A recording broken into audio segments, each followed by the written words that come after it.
നമസ്കാരം, master K അക്കാഡമിയുടെ പുതിയൊരു വീഡിയോയിലേക്ക് എല്ലാവർക്കും സ്വാഗതം. ഇന്ന് നമ്മൾ ഡിസ്കസ് ചെയ്യാൻ പോകുന്നത് ഡയറി ഇൻഡസ്ട്രി അല്ലെങ്കിൽ മിൽമയുമായിട്ട് ബന്ധപ്പെട്ടിട്ടുള്ള കുറച്ച് MCQs ആണ്. അപ്പോൾ നമ്മൾ ഇതുവരെ കുറച്ച് ക്ലാസ്സസ് ഒക്കെ എടുത്തു അല്ലെ. അപ്പൊ അതിനകത്ത് നമ്മൾ ഡിസ്കസ് ചെയ്തു പോയ പ്രധാനപ്പെട്ട പോയിന്റുകൾ ഇൻക്ലൂഡ് ചെയ്തിട്ടുള്ള വളരെ ഇമ്പോർട്ടന്റ് ആയിട്ടുള്ള കുറച്ച് ക്വസ്റ്റ്യൻസ്. ഇത് ഒരു 50 ചോദ്യം ഉണ്ടെങ്കിൽ ഇതിലൊരു 10 ചോദ്യമെങ്കിലും തീർച്ചയായിട്ടും എക്സാമിന് വരും. അതുകൊണ്ട് തന്നെ ഈ എൻറ്റയർ ക്ലാസ് വളരെ ശ്രദ്ധയോടുകൂടി കാണണം. ഇതോടൊപ്പം തന്നെ നമ്മൾ അഡീഷണൽ ആയിട്ടുള്ള പോയിന്റ്സും ഒക്കെ ആഡ് ചെയ്ത് കുറച്ച് സ്ലൈഡ്സ് അങ്ങനെയും കൊടുത്തിട്ടുണ്ട്. അപ്പം ഇത്രയും കണ്ടന്റ് നിങ്ങൾക്ക് ബൈ ഹാർട്ട് ആവുകയാണെങ്കിൽ നിങ്ങൾക്ക് തീർച്ചയായിട്ടും ഇതിൽ നിന്ന് ഒരു 5-10 ക്വസ്റ്റ്യൻസ് എങ്കിലും നിങ്ങൾക്ക് അറ്റൻഡ് ചെയ്യാൻ സാധിക്കും. അതുപോലെ പ്രീവിയസ് ഇയർ ക്വസ്റ്റ്യൻസും നമ്മൾ ഇതുവരെ പഠിച്ച ടോപ്പിക്കാണ് കേട്ടോ ഡിസ്കസ് ചെയ്യുന്നത്. ബാക്കി കുറച്ച് ടോപ്പിക്സ് ഉണ്ട്, എന്നാലും ഇതുവരെ പഠിച്ച ടോപ്പിക്സിനകത്ത് പ്രധാനപ്പെട്ട കാര്യങ്ങളൊക്കെ ഇതിനകത്ത് ഇൻക്ലൂഡ് ചെയ്തിട്ടുണ്ട്. ഒപ്പം കുറച്ച് കറണ്ട് അഫയേഴ്സും കൂടെ ആഡ് ചെയ്തിട്ടുണ്ട്. അപ്പൊ ഏതൊക്കെ രീതിയിൽ ഈ ഒരു മിൽമയുടെ എക്സാമിന് ക്വസ്റ്റ്യൻസ് വരാമെന്ന് ഏകദേശം ഒരു ഐഡിയ കിട്ടാൻ ഈ ഒരു MCQ സെക്ഷൻ നിങ്ങൾക്ക് ഉപകാരപ്രദമാവുമെന്ന് വിചാരിക്കുന്നു. ഇതുപോലത്തെ ഒരു 4-5 സെഷൻസ് കഴിയുമ്പോഴത്തേക്കും നിങ്ങൾക്ക് ഈ ഒരു ടോപ്പിക് എല്ലാ ടോപ്പിക്സും ഏതൊക്കെ രീതിയിൽ ചോദ്യം വരാമെന്നും ഏതൊക്കെ രീതിയിൽ പഠിച്ചാൽ നമുക്ക് ഈസിലി നമുക്ക് ഈ ഒരു എക്സാം ക്രാക്ക് ചെയ്യാമെന്നുമുള്ള ഒരു ക്ലിയർ ഐഡിയ നിങ്ങൾക്ക് ലഭിക്കുന്നതാണ്. അപ്പോൾ വളരെ ശ്രദ്ധയോടുകൂടി തന്നെ ഈ MCQ സീരീസ് അറ്റൻഡ് ചെയ്യുക.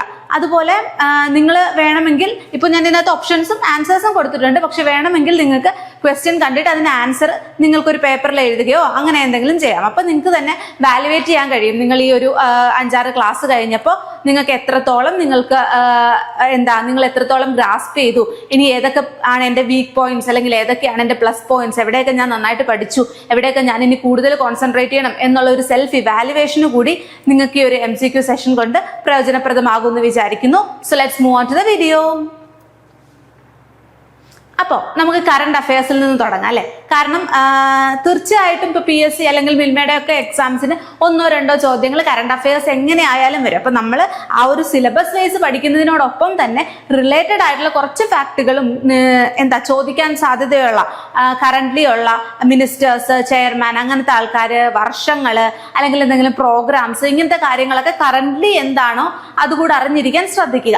അപ്പോൾ ആദ്യത്തെ ചോദ്യം ഇതാണ്: നിലവിൽ കേരളത്തിലെ ക്ഷീരവികസന വകുപ്പ് മന്ത്രി ആരാണ്?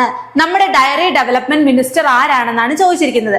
എപ്പോഴും ടിവിയിലൊക്കെ വരുന്ന ആളാണ്, നമ്മൾ കണ്ടിട്ടുണ്ടല്ലേ. എന്നാലും ഒന്ന് നോക്കിയേ. Option A K Rajan, option B P Rajeev, option C Shrimati J Chinchurani, option D VN Vasavan. അപ്പോ ഈ പേരുകളൊക്കെ നമുക്ക് ഫെമിലിയർ ആണ്, എല്ലാവരും മിനിസ്റ്റേഴ്സ് ആണ്. അപ്പോ കറക്റ്റ് ആൻസർ വരുന്നത് J ചിഞ്ചുറാണിയാണ്. ഓക്കെ, അപ്പൊ J ചിഞ്ചുറാണിയാണ് നമ്മുടെ ക്ഷീരവികസന വകുപ്പ് മന്ത്രി. ക്ലിയർ ആണല്ലോ. ഇത് മറന്നു പോകരുത്, ഒരു വനിതാ മന്ത്രിയാണ്. J ചിഞ്ചുറാണിയാണ് ആര്? നമ്മുടെ ക്ഷീരവികസന വകുപ്പ് മന്ത്രി എന്ന് പറയുന്നത്. മറന്നു പോകരുത് കേട്ടോ, കറന്റ്ലി ഉള്ള ഫാക്ടുകളാണ് പറയുന്നത്. അപ്പൊ ഇമ്പോർട്ടന്റ് ആയിട്ടുള്ള ഒരു പോയിന്റ് ആണ്. ഇൻ കേസ് കറണ്ട് അഫയേഴ്സ് ഈ ഒരു എക്സാമിനേഷന് വരികയാണെങ്കിൽ ചോദിക്കാൻ വളരെയധികം സാധ്യതയുള്ള, കാരണം എപ്പോഴും മിൽമയുടെ ചെയർമാൻ ആരാണെന്നായിരിക്കും നമ്മൾ എക്സ്പെക്ട് ചെയ്യുന്നത്. അതുകൂടാതെ വരാൻ സാധ്യതയുള്ള ഒരു ചോദ്യമാണ് നമ്മുടെ ക്ഷീരവികസന വകുപ്പ് മന്ത്രി. കേരളത്തിന്റെ നിലവിലെ ക്ഷീരവികസന വകുപ്പ് മന്ത്രി ആരാണ്? ശ്രീമതി J ചിഞ്ചുറാണിയാണ്. ക്ലിയർ ആണല്ലോ. ഈ ഒരു ക്വസ്റ്റ്യൻ ഇനി എപ്പോ വന്നാലും നിങ്ങൾക്ക് ആൻസർ ചെയ്യാൻ കഴിയണം. കാരണം നിലവിലെ കേസാണ് കേട്ടോ, കറണ്ട് ആണ്. ചിലപ്പോൾ ഇനി മാറാം, എന്നാലും നിലവില് നമ്മൾ പഠിച്ചു വെക്കേണ്ട പേര് ഇതാണ്. ഇനി അടുത്തത് നോക്കൂ. മിൽമയുടെ ആദ്യത്തെ ചെയർമാൻ ആരായിരുന്നു? ഇത് നമ്മൾ ഡിസ്കസ് ചെയ്തിട്ടില്ല അല്ലെ. നമ്മൾ കറന്റ് ചെയർമാൻ ആരാണെന്നാണ് ഡിസ്കസ് ചെയ്തത്. പക്ഷേ ഇങ്ങനെയും ചോദ്യം വരാം. മിൽമയുടെ ആദ്യത്തെ ചെയർമാൻ, അതായത് KCMMFന്റെ ഒരു ഫൗണ്ടർ ഡയറക്ടർ അല്ലെങ്കിൽ ഫൗണ്ടർ ആയിട്ടുള്ള ചെയർമാൻ ആരാണ്, അല്ലെങ്കിൽ ആദ്യത്തെ ചെയർമാൻ ആരാണെന്നാണ് ചോദിച്ചിരിക്കുന്നത്. Option A doctor Varghese Kurien, option B KS Mani, option C Shri Prayar Gopalakrishnan, option D PK Gopalakrishnan. അപ്പോ നമ്മൾ ഇതിനകത്ത് 2 പേരുകൾ നമുക്ക് ഫെമിലിയർ ആണ്. ആരാണ്? ഡോക്ടർ വർഗീസ് കുര്യനും അതുപോലെ KS മണിയും. എന്നാൽ ഇവർ 2 പേരുമല്ല നമ്മുടെ ആദ്യത്തെ ചെയർമാൻ എന്നാ ചോദിച്ചിരിക്കുന്നത്. പക്ഷെ ഇങ്ങനെ കാണുമ്പോൾ നമുക്കറിയാം ഡോക്ടർ വർഗീസ് കുര്യൻ മലയാളിയാണെന്നറിയാം. പണ്ട് മിൽമ തുടങ്ങിയ അല്ലെങ്കിൽ നമ്മുടെ ഓപ്പറേഷൻ ഫ്ലഡിന്റെ ചുക്കാൻ പിടിച്ച ആളാണെന്നറിയാം. അപ്പൊ കൂടുതൽ ആൾക്കാരും ജസ്റ്റ് ഒന്ന് ചിന്തിക്കും വർഗീസ് കുര്യൻ ആകാൻ സാധ്യതയുണ്ടോ എന്ന്. അപ്പോ ഡോക്ടർ വർഗീസ് കുര്യൻ അല്ല കേട്ടോ. അത് അങ്ങനെ ചിന്ത പോകും. കാരണം എന്താണ്, അദ്ദേഹം മലയാളിയാണെന്ന് നമുക്കറിയാം. അദ്ദേഹമാണ് ഓപ്പറേഷൻ ഫ്ലഡിന്റെ കാര്യങ്ങളൊക്കെ നോക്കിയിരുന്നത്, അല്ലെങ്കിൽ ധവള വിപ്ലവത്തിന്റെ പിതാവ് എന്നറിയപ്പെടുന്നത്. അപ്പോൾ എന്താണ്, നമ്മൾ സ്വാഭാവികമായിട്ടും ചിന്തിക്കാൻ വർഗീസ് കുര്യനാണെന്ന്. പക്ഷെ വർഗീസ് കുര്യൻ അല്ല. ഇനി നോക്കൂ, കെ എസ് മണി നമ്മൾ പഠിച്ചതാണ് അല്ലെ, നിലവിലെ ചെയർമാൻ ആണ്, പഴയ ചെയർമാൻ അല്ല. അപ്പൊ ചോദിച്ചിരിക്കുന്നത് ആദ്യത്തെ ചെയർമാൻ ആരാണെന്നാണ്. അപ്പൊ കെ എസ് മണി അല്ല. പിന്നെയുള്ള രണ്ട് പേരുകൾ കൺഫ്യൂസിംഗ് ആണ്. അപ്പൊ നമ്മൾ ഓർത്തിരിക്കേണ്ട കാര്യം, ശ്രീ പ്രയാർ ഗോപാലകൃഷ്ണനാണ് ആദ്യത്തെ മിൽമയുടെ ചെയർമാൻ. First Milma chairman. ഇനി മിൽമ എന്ന് ചിലപ്പോ ചോദിക്കത്തില്ല. എന്തായിരിക്കും ചോദിക്കുന്നത്?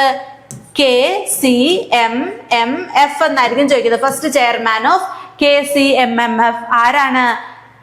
ശ്രീ പ്രയാർ ഗോപാലകൃഷ്ണൻ.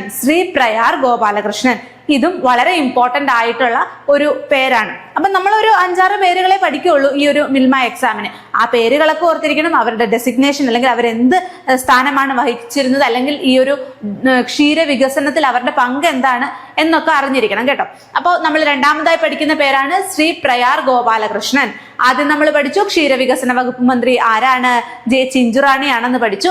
ഇപ്പൊ നമ്മൾ പഠിക്കുന്നു മിൽമയുടെ ആദ്യത്തെ ചെയർമാൻ എന്ന് പറയുന്നത് ആരാണ്? ശ്രീ പ്രയാർ ഗോപാലകൃഷ്ണൻ ആണെന്ന് പറയുന്നു. ഇനി ഇതാ അടുത്ത ചോദ്യം നോക്കിയേ, നിലവിൽ മിൽമയുടെ ചെയർമാൻ ആരാണ്? ഓൾറെഡി ഞാൻ പറഞ്ഞു പോയി, എന്നാലും ഓപ്ഷൻസ് ഒന്ന് പറയാം. ഓപ്ഷൻ എ പ്രയാർ ഗോപാലകൃഷ്ണൻ അല്ല, അദ്ദേഹം ഫസ്റ്റ് ചെയർമാൻ ആണ്. സെക്കൻഡ് ഓപ്ഷൻ നോക്കൂ, ശ്രീ കെ എസ് മണി. അവിടെ നമുക്കറിയാം, കാരണം നമ്മൾ മിൽമയുടെ ക്ലാസ് എടുത്തപ്പോൾ പറഞ്ഞിരുന്നു, ഇപ്പൊ കഴിഞ്ഞ ക്വസ്റ്റ്യൻ ഡിസ്കസ് ചെയ്തപ്പോഴും നമ്മൾ പറഞ്ഞിരുന്നു. അപ്പൊ കെ എസ് മണിയാണ് ആര്? നമ്മുടെ കറണ്ട് മിൽമ അല്ലെങ്കിൽ KCMMFന്റെ ചെയർമാൻ, നിലവിലെ ചെയർമാൻ ആരാണ്? കെ എസ് മണി. ഇനി നിലവിൽ കേന്ദ്ര ഫിഷറീസ് മൃഗസംരക്ഷണ ക്ഷീരവികസന വകുപ്പ് മന്ത്രി, അതായത് എവിടെയാണ്? നിലവിലെ കേന്ദ്ര ഫിഷറീസ് ആണ്, കേന്ദ്രം, സെൻട്രലിലെ കാര്യമാണ് ചോദിച്ചേക്കുന്നത്. അപ്പം ആരാണ് union minister for fisheries, animal husbandry and dairying എന്നാണ് ചോദിച്ചിരിക്കുന്നത്. യൂണിയൻ മിനിസ്റ്റർ ആണ് ചോദിച്ചിരിക്കുന്നത്. Option A Amit Shah, option B Nitin Gadkari, option C Piyush Goyal, option D Shri Rajiv Ranjan Singh അല്ലെങ്കിൽ ലലൻ സിംഗ്. അപ്പോ ഈ പേരുകളും നമുക്ക് ഫെമിലിയർ ആണ്. ഇവരൊക്കെ എന്താണ്, സെൻട്രൽ മിനിസ്ട്രിയിലുള്ള ആൾക്കാരാണ്. പക്ഷേ ചോദിച്ചിരിക്കുന്നത് കേന്ദ്ര ഫിഷറീസ് മൃഗസംരക്ഷണ ക്ഷീരവികസന വകുപ്പ് മന്ത്രിയാണ്. കറക്റ്റ് ആൻസർ വരുന്നത് ശ്രീ രാജീവ് രഞ്ജൻ സിംഗ് ആണ്. ശ്രീ രാജീവ് രഞ്ജൻ സിംഗ് ആണ് ആര്? Union minister for fisheries, animal husbandry and dairying. അപ്പൊ നമ്മൾ പഠിച്ചിരിക്കേണ്ട 2 പേരുണ്ട്. കേന്ദ്രത്തിൽ ആരാണ്? രാജീവ് രഞ്ജൻ സിംഗ്. പിന്നെ കേരളത്തിൽ ആരാണ്? ജെ ചിഞ്ചുറാണി. 2 പേർക്കും ഇത് ഓർത്തിരുന്നാൽ മതി കേട്ടോ. അങ്ങനെ നമുക്ക് ചെറിയ ചെറിയ ടെക്നിക്കിൽ കൂടെ നമുക്ക് പേരൊക്കെ ഓർത്തിരിക്കാം. നിലവിലെ കേസാണ്. നമ്മുടെ കേരളത്തിൽ ആരാണ്? ജെ ചിഞ്ചുറാണി. യൂണിയൻ മിനിസ്റ്റർ ആരാണ്? രാജീവ് രഞ്ജൻ സിംഗ്. ഓക്കെ, ഇവർ 2 പേരുമാണ് ഡയറിയുമായിട്ട് ബന്ധപ്പെട്ട് നിൽക്കുന്ന 2 മിനിസ്റ്റേഴ്സ്. മാറിപ്പോകരുത്. ഇതൊരു ചെറിയ ടിപ്പാണ്. ഈ ഒരു ചിഞ്ചു, രഞ്ജൻ, ആ ഒരു ഇഞ്ച, ആ സംഭവം ഓർത്താൽ മതി. ഓക്കെ, അപ്പോ ഇതാണ് ശ്രീ പ്രയാർ ഗോപാലകൃഷ്ണൻ. ഇദ്ദേഹം ആരാണെന്നാണ് പറഞ്ഞത്? ഫസ്റ്റ് ചെയർമാൻ ആണ്.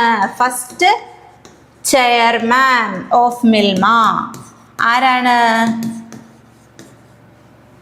ശ്രീ പ്രയാർ ഗോപാലകൃഷ്ണൻ. ഈ ഫേസ് നിങ്ങൾ ഓർത്തേക്ക, ഈ ഇദ്ദേഹം ആരായിരുന്നു എന്ന് ഓർത്തേക്ക. രണ്ടാമത് നമ്മൾ പഠിക്കുന്നത് K S Mani. K S Mani എന്ന് പറയുന്ന ആരാണ്?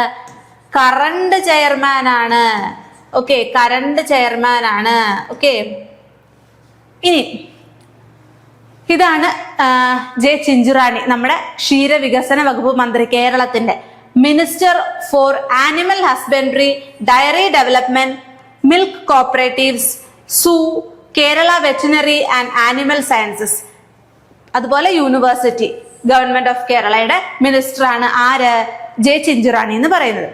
ഇനി അടുത്തയാളെ പരിചയപ്പെടാം. ഇദ്ദേഹമാണ് ആര്? നമ്മുടെ രാജീവ് രഞ്ജൻ.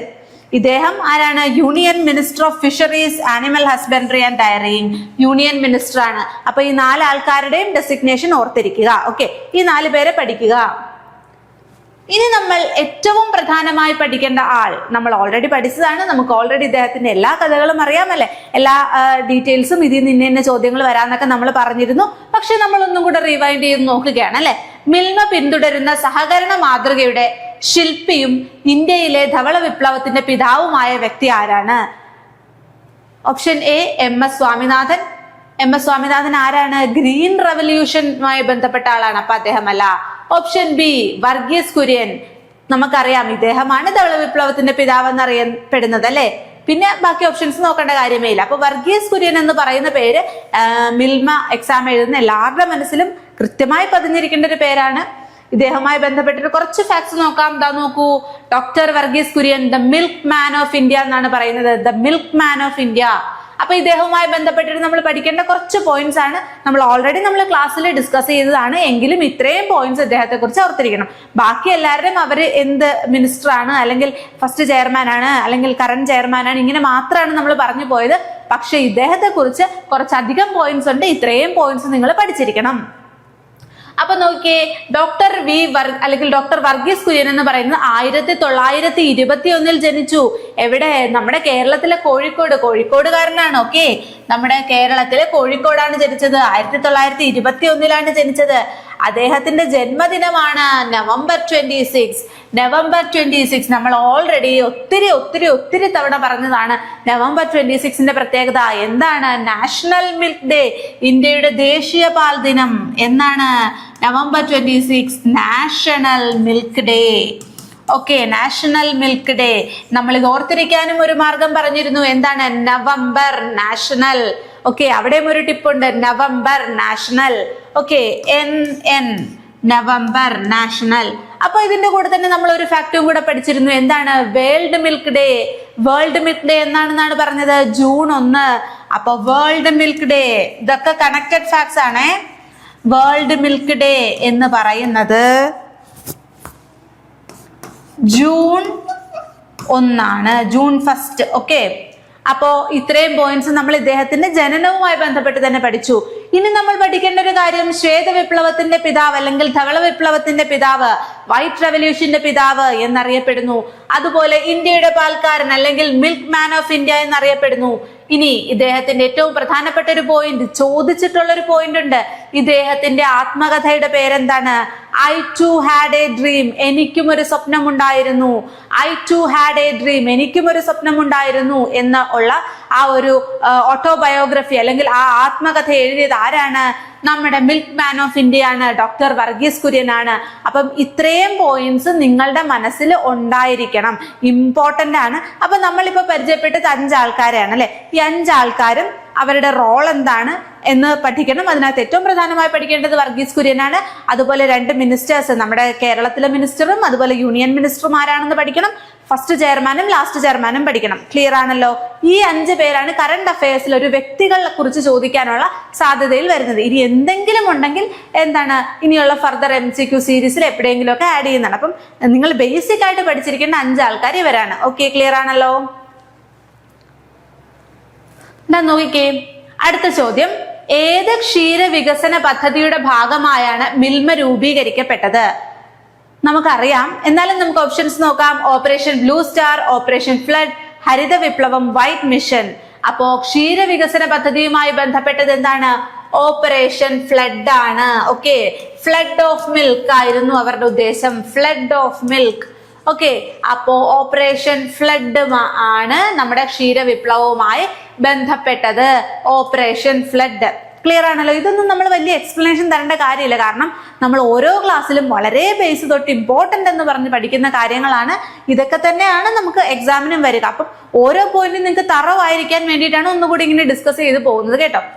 ഇനി നോക്കൂ, Kerala cooperative milk marketing federation. Kerala cooperative milk marketing federation എന്ന് പറയുമ്പോൾ എന്താണ്?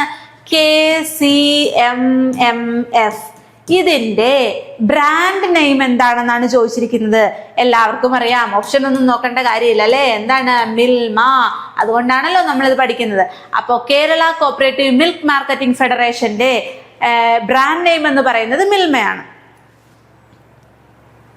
ഇത് ഓരോന്നിനും അങ്ങനെ എക്സ്പ്ലനേറ്ററി വീഡിയോ തരാൻ മാത്രമുള്ള സംഭവങ്ങളൊന്നുമില്ല. കാരണം നമ്മൾ ഓൾറെഡി ക്ലാസ്സിൽ ഡിസ്കസ് ചെയ്ത പോയിന്റ്സ് ആണ്. ക്ലാസ് കണ്ടിട്ടില്ലാത്തവർ ക്ലാസ് കണ്ടിട്ട് വേണം കേട്ടോ MCQ സെഷൻ അറ്റൻഡ് ചെയ്യാൻ വേണ്ടിയിട്ട്. എങ്കിൽ മാത്രമേ നിങ്ങൾക്ക് കറക്റ്റ് ആയിട്ട് ആൻസർ ചെയ്യാൻ സാധിക്കുള്ളൂ. ഇപ്പം ആൻസർ ഇങ്ങനെ കൊടുത്തിട്ടുണ്ട്, എന്നാലും നിങ്ങൾക്ക് എന്താ ആ ഒരു ക്വസ്റ്റ്യൻ കാണുമ്പോൾ, ഓപ്ഷൻ കാണുമ്പോൾ നിങ്ങളുടെ മനസ്സിലേക്ക് ആൻസറിലേക്ക് പോകാതെ തന്നെ നിങ്ങളുടെ മനസ്സിലേക്ക് വരും, നിങ്ങൾ ക്ലാസ് നല്ല രീതിക്ക് അറ്റൻഡ് ചെയ്തിട്ടുണ്ടെങ്കിൽ.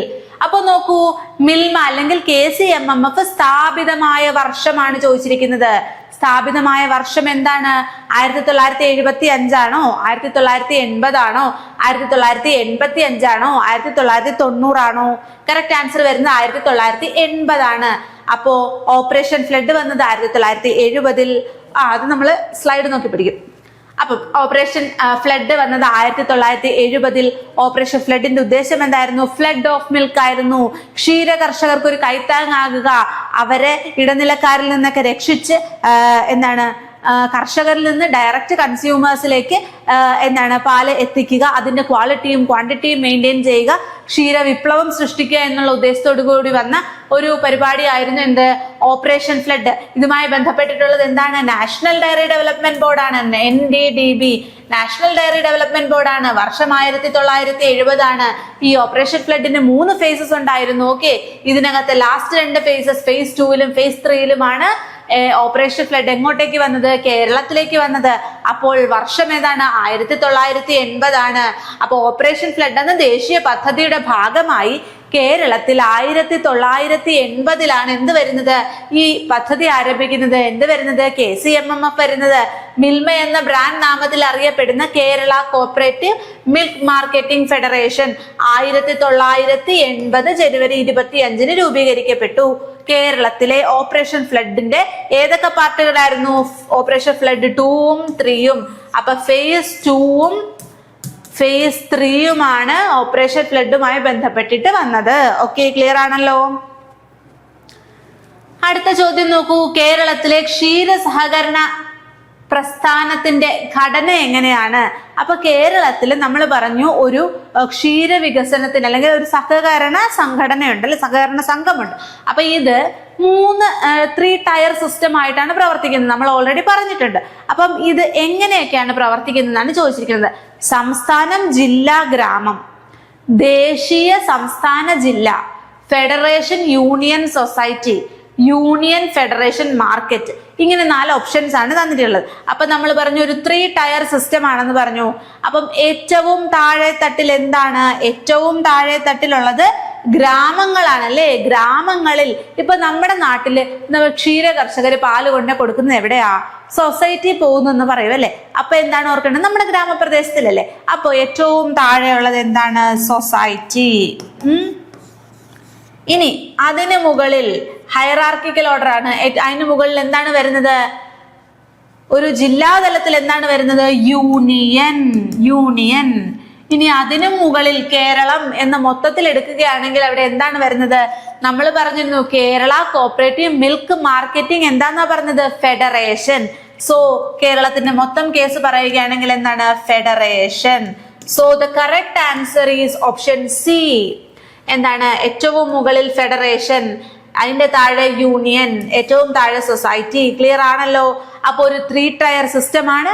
ഏറ്റവും മുകളിലുള്ളത് ഫെഡറേഷൻ, ജില്ലാ തലത്തിലുള്ളത് യൂണിയൻ, ഗ്രാമതലത്തിലുള്ളത് സൊസൈറ്റി. ക്ലിയർ ആണല്ലോ. Society, union, federation. Society, union, federation. ഇതിങ്ങനെ തന്നെ പഠിച്ചിരിക്കണേ. അടുത്ത ചോദ്യം നോക്കൂ, ഗ്രാമീണ തലത്തിലുള്ള സംഘങ്ങളുമായി ബന്ധപ്പെട്ട APCOS എന്നതിന്റെ പൂർണ്ണ രൂപം എന്താണ്? അപ്പോ ചിലപ്പോ എന്താണ് ഇങ്ങനത്തെ അബ്രിവേഷൻസ് ചോദിക്കും. എന്താണ്? APCOS ചോദിക്കാൻ സാധ്യതയുള്ളതാണ്. അപ്പൊ ഓപ്ഷൻ എ നോക്കൂ, Anand pattern cooperative society. Option B, agricultural produce cooperative society. Option C, all India producer cooperative society. Option D, automated primary cooperative society. Correct answer വരുന്നത് എന്താണ്? നമുക്കറിയാം മിൽമ എന്നൊക്കെ പറയുമ്പോൾ, അല്ലെങ്കിൽ നമ്മുടെ ക്ഷീര കർഷകർ, ക്ഷീര വികസനം എന്നൊക്കെ പറയുമ്പോൾ അവിടെ ഏറ്റവും പ്രധാനമായിട്ട് പറയേണ്ട ഒന്നാണ് ആനന്ദ് അല്ലേ. ഗുജറാത്തിലെ ആനന്ദ് എന്ന് പറയുന്ന സ്ഥലത്താണ് ഈ ക്ഷീര വിപ്ലവത്തിന്റെ തുടക്കം കുറിച്ചത്. അതുകൊണ്ട് തന്നെ അവിടെ സക്സസ്ഫുൾ ആയൊരു മാതൃകയാണ് പിന്നീട് മറ്റു സ്ഥലങ്ങളിലേക്കൊക്കെ സ്പ്രെഡ് ആയത് അല്ലെ. അതായത് ഇടനിലക്കാരെ ഒഴിവാക്കിക്കൊണ്ട് ക്ഷീര കർഷകർ നേരെ കൺസ്യൂമേഴ്സിലേക്ക് പാലെത്തിക്കാൻ വേണ്ടിയിട്ട് അവരെല്ലാരും കൂടെ ഏകീകൃതമായിട്ട് ഒരു സൊസൈറ്റി ഫോം ചെയ്യുന്നു. ആ സൊസൈറ്റി റൺ ചെയ്തപ്പോൾ അവിടെ മിഡിൽ മെന്നിന്റെ റോൾ ഇല്ലാതായി. അങ്ങനെ അവർക്ക് കൂടുതൽ പ്രോഫിറ്റ് കിട്ടി. അവർ കൂടുതൽ യുണൈറ്റഡ് ആയി. അങ്ങനെ അവിടെ ഒരു ആനന്ദ് പാറ്റേൺ രൂപീകരിക്കപ്പെട്ടു. ഈ ആനന്ദ് പാറ്റേണിന്റെ സക്സസ് ആണ് പിന്നീട് ഓപ്പറേഷൻ ഫ്ലഡ് ആയിട്ട് അല്ലെങ്കിൽ വൈറ്റ് റെവല്യൂഷൻ ആയിട്ട് എല്ലാ ഭാഗങ്ങളിലേക്കും എത്തിയത്, നമ്മുടെ കേരളത്തിലേക്കും എത്തിയത് അല്ലെ. അപ്പൊ അതുകൊണ്ട് തന്നെ എന്താണ് അതിന്റെ ഫുൾ ഫോം എന്ന് പറയുന്നത്? Anand pattern cooperative society. Anand pattern cooperative society. അപ്പൊ ഇതിന്റെ ചരിത്രം നമ്മൾ ഓൾറെഡി പറഞ്ഞു. എവിടെയാണ് നടന്നത്? ഗുജറാത്തിലെ ആനന്ദ് എന്ന് പറയുന്ന സ്ഥലത്ത്, കൈറ ഡിസ്ട്രിക്റ്റിൽ. ഓക്കെ, അപ്പൊ അവിടെയാണ് എന്ത് നടന്നത്? ഈ ഒരു വൈറ്റ് റെവല്യൂഷൻ സ്റ്റാർട്ട് ചെയ്തത്. അപ്പൊ ആ ഒരു പാറ്റേൺ ആണ് മുഴുവൻ എല്ലായിടത്തും ഇപ്പൊ ഫോളോ ചെയ്തുകൊണ്ടിരിക്കുന്നത്. So Anand pattern cooperative society, അതാണ് APCOS. Anand pattern cooperative society. Okay, Anand pattern cooperative society. അടുത്ത നോക്കൂ, മിൽമയുടെ ആസ്ഥാനം എവിടെയാണ്? KCMMFന്റെ ആസ്ഥാനമാണ് ചോദിച്ചിരിക്കുന്നത്. ഹെഡ് ക്വാർട്ടേഴ്സ് ആണ് ചോദിച്ചിരിക്കുന്നത്. Option A Ernakulam, option B Kozhikode, option C Thiruvananthapuram, option D Thrissur. നമുക്കറിയാം കറക്റ്റ് ആൻസർ വരുന്നത് തിരുവനന്തപുരമാണ് അല്ലെ. തിരുവനന്തപുരത്തെ പേട്ടയിലാണ് നമ്മുടെ മിൽമയുടെ ആസ്ഥാനം. ഓക്കെ, ക്ലിയർ ആണല്ലോ. അടുത്ത ചോദ്യം നോക്കൂ, മിൽമയുടെ കീഴിൽ എത്ര റീജിയണൽ മിൽക്ക് യൂണിയനുകൾ ഉണ്ട്? അപ്പൊ നമ്മൾ പറഞ്ഞു KCMMF എന്ന് പറയുന്ന ഒരു ഫെഡറേഷൻ ആണ്. ഏറ്റവും മുകളിൽ തട്ടിലുള്ളത് ഫെഡറേഷൻ ആണ്. ഇതിന്റെ കീഴിൽ നെക്സ്റ്റ് ലെവൽ ആയിട്ട് വരുന്നത് എന്താണ്? യൂണിയൻ ആണ്. എത്ര റീജിയണൽ യൂണിയനുകൾ ഉണ്ട് കേരളത്തിൽ? നമ്മൾക്കറിയാം അല്ലെ. ഏതൊക്കെയാണ്? Option A 2, option B 3, option C 4, option D 5. ഒന്നും നോക്കണ്ട, കണ്ണും പൂട്ടിക്കുത്താം. എന്താണ് കറക്റ്റ് ആൻസർ വരുന്നത്? 3. ഓക്കെ, സോ ഓപ്ഷൻ B 3 ആണ് കറക്റ്റ് ആൻസർ. 3 റീജിയണൽ മിൽക്ക് യൂണിയനുകളാണുള്ളത്. 3 റീജിയണൽ മിൽക്ക് യൂണിയനുകളാണുള്ളത്. ഏതൊക്കെയാണ്? തിരുവനന്തപുരം, എറണാകുളം, മലബാർ. തിരുവനന്തപുരം, എറണാകുളം, മലബാർ. അപ്പൊ ആദ്യം ഓപ്പറേഷൻ ഫ്ലഡിന്റെ ഭാഗമായി കേരളത്തിൽ മിൽമ ഫോം ചെയ്തപ്പോൾ എന്തായിരുന്നു? 2 യൂണിയനുകളായിരുന്നു ഉണ്ടായിരുന്നത്, തിരുവനന്തപുരവും എറണാകുളവും. എന്തുകൊണ്ട് മലബാറിനെ ഒഴിവാക്കി? നാഷണൽ ഡയറി ഡെവലപ്മെന്റ് ബോർഡിന്റെ ഒരു സ്റ്റഡിയുടെ അടിസ്ഥാനത്തിൽ അവർ പറഞ്ഞു മലബാർ ഏരിയയിൽ മിൽക്ക് നല്ല രീതിക്ക് ഉൽപ്പാദിപ്പിക്കപ്പെടുകയും ആ ഒരു മിൽക്ക് ഇൻഡസ്ട്രി നല്ല രീതിക്ക് ഡെവലപ്മെന്റ് നടക്കാനുള്ള സാധ്യത കുറവാണ്.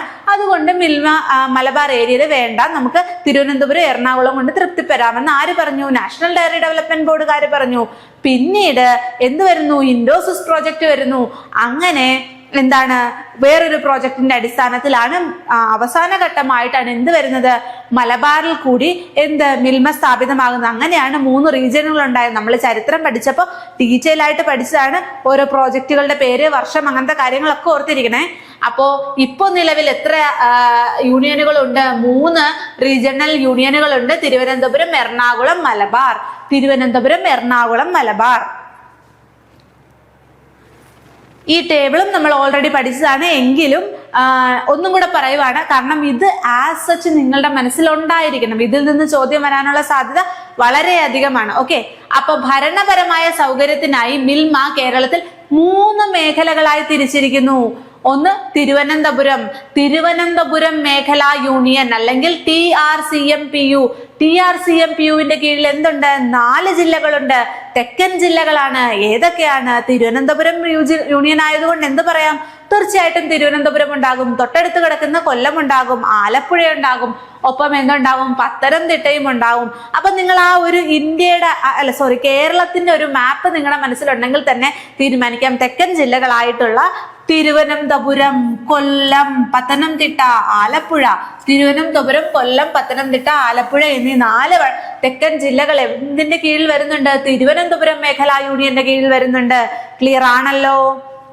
അടുത്തത് നോക്കൂ, മധ്യ കേരളത്തിൽ അല്ലെങ്കിൽ എറണാകുളം മേഖലാ യൂണിയൻ അല്ലെങ്കിൽ ERCMTU അതിന്റെ കീഴിൽ എന്തൊക്കെ വരും? എറണാകുളം വരും. തീർച്ചയായിട്ടും എറണാകുളം വരുമല്ലോ. ഇനി എറണാകുളം കൂടാതെ എന്ത് വരും? എറണാകുളം കഴിഞ്ഞുള്ളത് തൃശ്ശൂർ. പിന്നെ അതിന്റെ സൈഡിൽ കിടക്കുന്ന രണ്ടാൾക്കാരുണ്ട്. ഏതൊക്കെയാണ്? കോട്ടയവും ഇടുക്കിയും. അങ്ങനെ 4 ജില്ലകൾ എന്തിന്റെ കീഴിൽ വരുന്നു? എറണാകുളം റീജിയണൽ യൂണിയന്റെ കീഴിൽ വരുന്നു. എറണാകുളം, തൃശ്ശൂര്, കോട്ടയം, ഇടുക്കി. എറണാകുളം, തൃശ്ശൂര്, കോട്ടയം, ഇടുക്കി. ഇനി മലബാർ യൂണിയന്റെ കീഴിൽ, മലബാർ മേഖലാ യൂണിയൻ അല്ലെങ്കിൽ MRCMPUവിന്റെ കീഴിൽ ഏതൊക്കെ ജില്ലകളാണ് വരുന്നത്? 6 ജില്ലകൾ വരുന്നുണ്ട്. 6 വടക്കൻ ജില്ലകൾ വരുന്നുണ്ട്. ഏതൊക്കെയാണെന്ന് നോക്കാം. അപ്പൊ നമ്മൾ എന്താണ് എറണാകുളം യൂണിയൻ പറഞ്ഞപ്പോ തൃശ്ശൂർ വരെ പറഞ്ഞു നിർത്തിയേക്കുവാണ് അല്ലെ. തൃശ്ശൂർ കഴിഞ്ഞിട്ട് എന്താ വരുന്നത്? പാലക്കാട്, കോഴിക്കോട്, മലപ്പുറം, വയനാട്, കണ്ണൂര്, കാസർഗോഡ്. ക്ലിയർ ആണല്ലോ. അപ്പം എറണാകുളം, തൃശ്ശൂർ, കോട്ടയം, ഇടുക്കി നമ്മൾ എറണാകുളം റീജിയന് കൊടുത്തു. ബാക്കി ഇങ്ങോട്ടുള്ള എല്ലാ ജില്ലകളും എന്തിന്റെ കീഴിൽ പോകുന്നു? മലബാർ യൂണിയന്റെ കീഴിൽ പോകുന്നു. നമ്മൾ പറഞ്ഞ തിരുവനന്തപുരം യൂണിയനും അതുപോലെ എറണാകുളം യൂണിയനും എന്താണ്? 4 ജില്ലകൾ വീതമായിരുന്നു. തിരുവനന്തപുരത്തിന് ഏതൊക്കെയായിരുന്നു ഉണ്ടായിരുന്നത്? തിരുവനന്തപുരം, കൊല്ലം, പത്തനംതിട്ട, ആലപ്പുഴ. നമ്മൾ പറഞ്ഞ എറണാകുളം യൂണിയന് എറണാകുളം, തൃശ്ശൂർ, കോട്ടയം, ഇടുക്കി. ഇത് കൂടാതെ വരുന്ന എല്ലാ ജില്ലകളും എന്തിന്റെ കീഴിലേക്ക് പോകുന്നു? മലബാർ യൂണിയന്റെ കീഴിലേക്ക് പോകുന്നു. 6 ജില്ലകളാണുള്ളത്. ഏതൊക്കെയാണ്? പാലക്കാട്, കോഴിക്കോട്, മലപ്പുറം, വയനാട്, കണ്ണൂർ, കാസർഗോഡ്. പാലക്കാട്, കോഴിക്കോട്, മലപ്പുറം, വയനാട്, കണ്ണൂർ, കാസർഗോഡ്. ഉറപ്പാണല്ലോ. അപ്പൊ ഈ 14 ജില്ലകളും ഏതൊക്കെ യൂണിയന്റെ കീഴിലാണെന്ന് പക്കയായിട്ട് അറിയാലോ. മാറിപ്പോകരുത്, അങ്ങോട്ടും ഇങ്ങോട്ടും ഒന്നും തെറ്റിപ്പോകരുത് കേട്ടോ. തിരുവനന്തപുരം, കൊല്ലം, പത്തനംതിട്ട, ആലപ്പുഴ എന്നത് തിരുവനന്തപുരം യൂണിയന്റെ കീഴിലും എറണാകുളം, തൃശ്ശൂർ, കോട്ടയം, ഇടുക്കി എന്നുള്ളത് എറണാകുളം റീജിയന്റെ കീഴിലും ബാക്കി വരുന്ന 6 വടക്കൻ ജില്ലകളായിട്ടുള്ള പാലക്കാട്, കോഴിക്കോട്, മലപ്പുറം, വയനാട്, കണ്ണൂർ, കാസർഗോഡ് ഈ 6 എണ്ണം എന്തിന്റെ കീഴിൽ വരുന്നു? നമ്മുടെ മലബാർ റീജിയന്റെ കീഴിലും വരുന്നു. ക്ലിയർ ആണല്ലോ. അപ്പൊ പാലക്കാട്, കോഴിക്കോട്, മലപ്പുറം, വയനാട്, കണ്ണൂർ, കാസർഗോഡ്. ഓക്കെ, കാസർഗോഡ്, കണ്ണൂർ, വയനാട്, മലപ്പുറം, കോഴിക്കോട്, പാലക്കാട്. ഇത് നിങ്ങൾ ഇങ്ങനെ തന്നെ പറഞ്ഞു പഠിക്കുക. ഈ 6 ജില്ലകളും എന്തിന്റെ കീഴിൽ വരുന്നു? മലബാർ റീജിയന്റെ കീഴിൽ വരുന്നു. ബാക്കി എളുപ്പമാണ്, 4 എണ്ണം വീതമല്ലേ ഉള്ളൂ.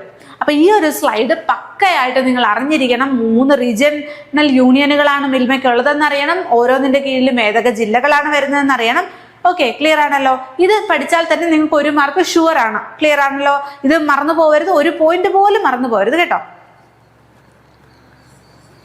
അടുത്ത ചോദ്യം, മിൽമയുടെ ഉടമസ്ഥതയിലുള്ള കാലിത്തീറ്റ പ്ലാന്റുകൾ എവിടെയൊക്കെയാണ്? ഇങ്ങനത്തെ ചോദ്യങ്ങളും വരാൻ കേട്ടോ. നമ്മൾ ചരിത്രം പഠിച്ചു, പക്ഷെ ഇത് അത്ര ഡീറ്റെയിൽ ആയിട്ട് പഠിച്ചിരുന്നില്ല. അപ്പൊ അതുകൊണ്ടാണ് ഇങ്ങനെ ഒരു ക്വസ്റ്റ്യൻ ഞാൻ ആഡ് ചെയ്തത്. ഇങ്ങനത്തെ ചോദ്യങ്ങൾ വരാം. അപ്പം എവിടെയൊക്കെയാണ് ഓരോരോ പ്ലാന്റുകൾ ഉള്ളതെന്നൊക്കെ നമ്മൾ കുറെയൊക്കെ നമ്മൾ ഡിസ്കസ് ചെയ്തു പോയി. എന്നാലും ഇങ്ങനത്തെ ക്വസ്റ്റ്യൻസ് കൂടെ നിങ്ങൾ വരാൻ സാധ്യതയുണ്ട്. അപ്പം നോക്കുക. ഇത് വേണമെങ്കിൽ ഞാൻ അവസാനം ഒരു ടേബിൾ ആക്കി തരാം. അപ്പം ഒരു ലാസ്റ്റ് മിനിറ്റ് നോക്കാൻ വേണ്ടിയിട്ട് പറ്റുന്ന രീതിക്ക് ഒരു ടേബിൾ ആക്കി നമ്മൾ ഇനി അടുത്ത MCQ സെഷൻസിലൊക്കെ ഇങ്ങനത്തെ ക്വസ്റ്റ്യൻസ് ആഡ് ചെയ്യുകയും അതോടൊപ്പം തന്നെ അതിനുള്ളൊരു ടേബിളും കൂടെ ഞാൻ ആഡ് ചെയ്യാം. ഇപ്പൊ ഇതിന്റെ കൂടെ കൊടുത്തിട്ടില്ല. ഓക്കെ, അപ്പൊ നോക്കിയേ, മിൽമയുടെ ഉടമസ്ഥതയിലുള്ള കാലിത്തീറ്റ പ്ലാന്റുകൾ എവിടെയാണ്? Option A Pettah, Thiruvananthapuram. Option B Ramapuram. Option C പട്ടണക്കാടാൻ, മലമ്പുഴ. ഓപ്ഷൻ ഡി ചാലക്കുടിയാൻ, പാലക്കാട്. കറക്റ്റ് ആൻസർ വരുന്നത് പട്ടണക്കാടാൻ, മലമ്പുഴയാണ്. അപ്പൊ പട്ടണക്കാടും മലമ്പുഴയിലുമാണ് എന്തുള്ളത്? നമ്മുടെ മിൽമയുടെ ഉടമസ്ഥതയിലുള്ള കാലിത്തീറ്റ പ്ലാന്റുകൾ. കാലിത്തീറ്റ പ്ലാന്റ് എന്ന് പറയുമ്പോൾ എന്താണ്? കാറ്റിൽ ഫീഡ് ഉണ്ടാക്കുന്നു. പശുക്കൾക്ക് അവരുടെ ആരോഗ്യം നോക്കാൻ വേണ്ടിയിട്ട്, അല്ലെങ്കിൽ അവർ നല്ല രീതിക്ക് പാല് തരണമെങ്കിൽ അവർക്ക് നല്ല ന്യൂട്രിയൻ റിച്ച് ആയിട്ടുള്ള ഫുഡ് കിട്ടണ്ടേ. അപ്പൊ അവർക്ക് ന്യൂട്രിയൻ റിച്ച് ആയിട്ടുള്ള ഫുഡ് നല്ല സബ്സിഡിയിൽ ഈ ക്ഷീര കർഷകരിലേക്ക് എത്താൻ വേണ്ടിയിട്ട് എന്താണ് പ്രിപ്പയർ ചെയ്യുന്ന ഒരു ന്യൂട്രീഷ്യസ് ആയിട്ടുള്ള ഒരു സംഭവമാണ് കാലിത്തീറ്റ എന്ന് പറയുന്നത്. ഇങ്ങനെ അറിയാലോ പീസായിട്ട്. അപ്പൊ ആ കാലിത്തീറ്റ പ്രൊഡ്യൂസ് ചെയ്യുന്ന പ്ലാന്റുകൾ എന്തിന്റെ കീഴിലുണ്ട്? മിൽമയുടെ കീഴിലുണ്ട്. അപ്പൊ അവർക്ക് വളരെ വില കുറച്ച് ക്ഷീര കർഷകരിലേക്ക് ഇത് എത്തിക്കാൻ സാധിക്കും. അപ്പൊ ഇങ്ങനത്തെ പ്ലാന്റുകൾ കേരളത്തിൽ 2 എണ്ണം സ്ഥാപിതമായിട്ടുണ്ട്. ഒന്നെവിടെയാണ്? പട്ടണക്കാട്, മറ്റൊന്ന് മലമ്പുഴയിൽ. ഓക്കെ, പട്ടണക്കാട്, മലമ്പുഴ. ഇങ്ങനത്തെ ക്വസ്റ്റ്യൻസ് വരാൻ സാധ്യതയുണ്ട്. അതുകൊണ്ടാണ് ഒരെണ്ണം ഞാൻ ആഡ് ആക്കിയിട്ടുള്ളൂ. അടുത്ത MCQ സീരീസ് ഒക്കെ നമ്മൾ ചെയ്യുമ്പോഴത്തേക്കും അതിന്റെ കൂടെ ഇങ്ങനത്തെ കൂടുതൽ ക്വസ്റ്റ്യൻസും ഇതെല്ലാം കൂടെ ചേർത്തുള്ള ഒരു ടേബിളും ഞാൻ അടുത്ത ക്ലാസ്സിൽ തീർച്ചയായിട്ടും ഇൻക്ലൂഡ് ചെയ്യാം. ഓക്കെ, അപ്പം ഇങ്ങനത്തെ ക്വസ്റ്റ്യൻസ് വരാമെന്നുള്ളൊരു ഐഡിയ നിങ്ങൾക്ക് ഉണ്ടായിരിക്കണം. ഒക്കെ തൽക്കാലത്തേക്ക് ഓർമ്മയേ ഉള്ളൂ. ഓക്കെ, ഇനി അടുത്തത്, അപ്പൊ നമ്മൾ ഇതുവരെ എന്താണ് ഓപ്പറേഷൻ ഫ്ലഡ് ഡിസ്കസ് ചെയ്തു, ധവള വിപ്ലവം ഡിസ്കസ് ചെയ്തു, കറണ്ട് അഫയേഴ്സ് ഡിസ്കസ് ചെയ്തു, കുറച്ച് പേഴ്സണാലിറ്റീസിനെ കുറിച്ച് പഠിച്ചു, പിന്നെന്താണ് KCMMFന്റെ ഒരു പ്രവർത്തന ഘടന എന്താണെന്ന് പഠിച്ചു, അതുപോലെ എന്താണ് ഏതൊക്കെ റീജിയനുകളിലാണ് ഉള്ളത്, അങ്ങനത്തെ കാര്യങ്ങളൊക്കെ പഠിച്ചു. ഇനി നമുക്ക് അടുത്ത ടോപ്പിക്കിലേക്ക് കടക്കാം. അടുത്ത ടോപ്പിക് എന്തായിരുന്നു? മിൽമയുടെ ബേസിക് ആയിട്ടുള്ള കാര്യങ്ങൾ അല്ലെ, അല്ലെങ്കിൽ മിൽക്കിന്റെ ബേസിക് ആയിട്ടുള്ള കാര്യങ്ങൾ അല്ലെ. അപ്പം പാലിന്റെ അകത്തടങ്ങിയിട്ടുള്ള കാര്യങ്ങൾ എന്തൊക്കെയാണ്, അതിന്റെ കോമ്പോസിഷൻ എന്തൊക്കെയാണ്, ഇതുമായി ബന്ധപ്പെട്ടിട്ട് അല്ലെങ്കിൽ ഇതിന്റെ സ്പെസിഫിക് ഗ്രാവിറ്റി എന്താണ്, അതിന്റെ pH എന്താണ്, അതിനകത്ത് അടങ്ങിയിട്ടുള്ള കാർബൺ ഏതാണ്, കാർബോഹൈഡ്രേറ്റ് ഏതാണ്, പ്രോട്ടീൻ ഏതാണ്, ഇങ്ങനത്തെയൊക്കെ ചോദ്യങ്ങൾ വരാം. അപ്പൊ ഇങ്ങനത്തെ ചോദ്യങ്ങളാണ് നമ്മൾ ഇനി അങ്ങോട്ട് ഡിസ്കസ് ചെയ്യാൻ പോകുന്നത്. അപ്പോൾ ഓരോരോ പാർട്ടായിട്ട് നമ്മൾ മാക്സിമം ക്വസ്റ്റ്യൻസ് ഇൻക്ലൂഡ് ചെയ്തിട്ടുണ്ട്. അപ്പൊ ഇതിൽ നിന്ന് തന്നെ ഇങ്ങനെയൊക്കെ ചോദ്യം വരാമെന്ന ക്ലിയർ ഐഡിയ നിങ്ങൾക്ക് കിട്ടാൻ വേണ്ടിയാണ് എല്ലാത്തിനും ഓരോ കൈൻഡ് ഓഫ് ക്വസ്റ്റ്യൻസ് വീതം ആഡ് ചെയ്ത് വിടുന്നത്. അപ്പൊ നോക്കിക്കേ, പശുവിന്റെ പാലിന്റെ ശരാശരി വിശിഷ്ട ഗുരുത്വം എന്ന് പറഞ്ഞാൽ എന്താണ്? സ്പെസിഫിക് ഗ്രാവിറ്റി ആണ് അല്ലെ. സ്പെസിഫിക് ഗ്രാവിറ്റി ഒന്നുമില്ല, വെള്ളത്തേക്കാൾ പാൽ എത്രത്തോളം തിക്കറാണ് അല്ലെങ്കിൽ എത്രത്തോളം ഡെൻസിറ്റി ഉണ്ടെന്നാണ്. അപ്പൊ ഡെൻസിറ്റി ഓഫ് മിൽക്ക്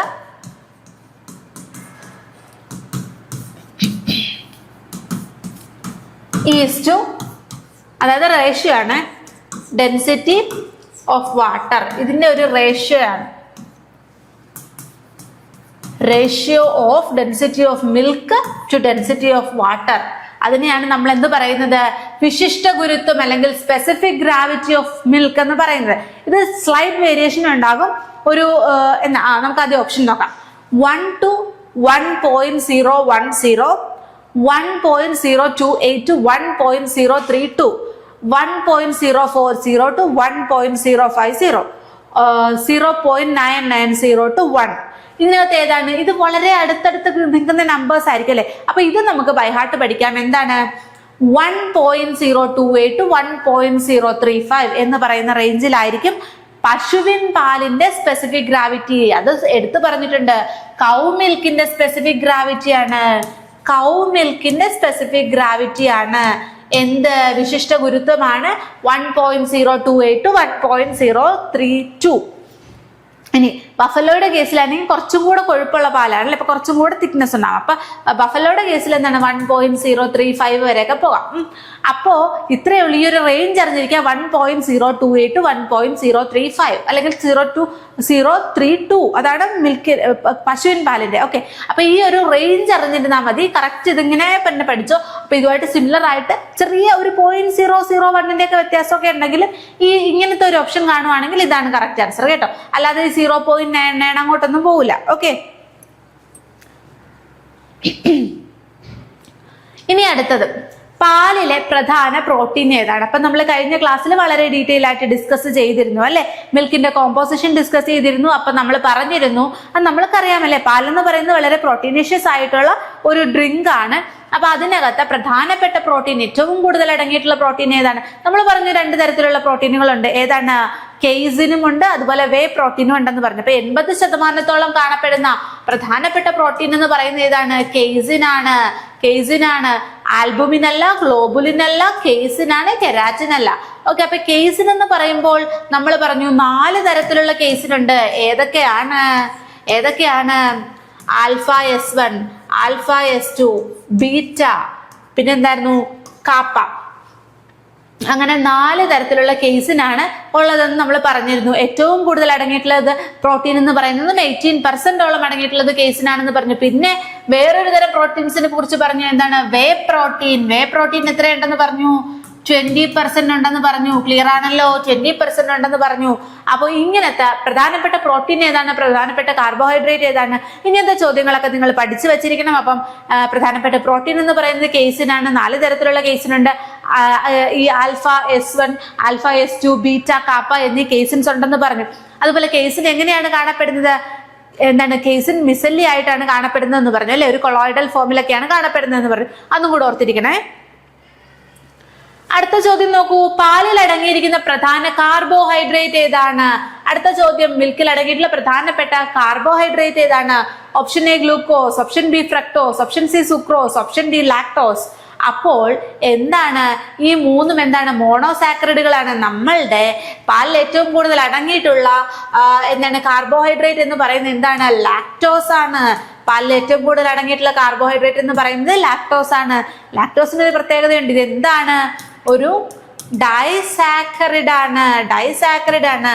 അപ്പോൾ ഇതിനെ ഹൈഡ്രോളൈസ് ചെയ്താൽ അല്ലെങ്കിൽ ഇതിനെ സ്പ്ലിറ്റ് ചെയ്താൽ നമുക്ക് എന്ത് കിട്ടും? ഗ്ലൂക്കോസ് പ്ലസ് ഗലാക്ടോസ് കിട്ടും. അപ്പൊ ഗ്ലൂക്കോസും ഗലാക്ടോസും കൂടെ ചേർന്ന ഒരു ഡൈസാക്കറിഡ് ആണ് എന്തെന്ന് പറയുന്നത്? ലാക്ടോസ് എന്ന് പറയുന്നത്. ലാക്ടോസ് ആണ് പാലിലെ ഏറ്റവും കൂടുതൽ അടങ്ങിയിട്ടുള്ള കാർബോഹൈഡ്രേറ്റ്. ഇതുകൂടാതെ ലാക്ടോസിന്റെ പ്രത്യേകതകൾ പറയൂ. ലാക്ടോസ് എന്ന് പറയുമ്പോൾ ചെറിയ മധുരം തരുന്ന ആ പാലിനൊരു സ്വതസിദ്ധമായിട്ടുള്ള ചെറിയ മധുരമില്ലേ, ആ കമ്പോണന്റ് എന്ന് പറയുന്നത് ലാക്ടോസ് ആണ്. It's A disaccharide. അതായത് ഗ്ലൂക്കോസും ഗലാക്ടോസും കൂടെ ചേർന്നിട്ടാണ് എന്ത് തരുന്നത്? ചെറിയ മധുരമുള്ള ലാക്ടോസിനെ തരുന്നത്. ഇത് പാലിലും പാലുൽപ്പന്നങ്ങളിലും അടങ്ങിയിട്ടുള്ള പ്രധാനപ്പെട്ട കാർബോഹൈഡ്രേറ്റ് ആണ്. ഓർത്തിരിക്കണം കേട്ടോ. ഇനി പശുവിന്റെ പാലിന് മഞ്ഞ നിറം നൽകുന്നത് എന്താണ്?